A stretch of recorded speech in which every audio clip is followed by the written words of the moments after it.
Hey guys, যদিহে পোনপ্ৰথমবাৰৰ বাবে আমাৰ চেনেলটো চাই আছে, প্লিজ চেনেলটো ছাবস্ক্ৰাইব কৰি কাষতে থকা বেল আইকনটো প্ৰেছ কৰি অল কৰি দিবলৈ নাপাহৰিব।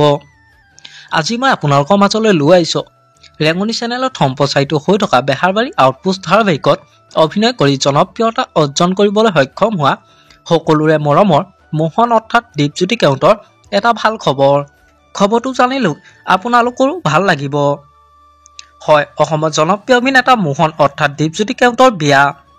মোহন অৰ্থাৎ দীপজ্যোতি কেওটৰ বিয়া দিন অৱশেষত ঠিক কৰা হ'ল আৰু কইনা কোন হ'ব আপোনালোকে বাৰু জানেনে? এই সকলোবোৰ জানিব পাৰিব আজি এই ভিডিঅ'টোৰ মাধ্যমেৰে। গতিকে ভিডিঅ'টো অলপো স্কিপ নকৰাকৈ শেষলৈকে চাই থাকিব বুলি আশা কৰিলোঁ।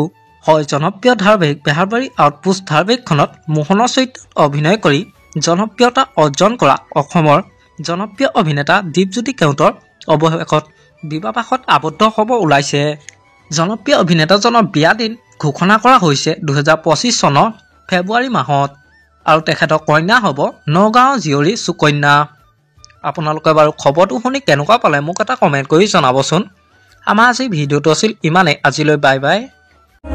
মৰম সানি দিম তোমাৰে দেহত সপোন আঁকি দিম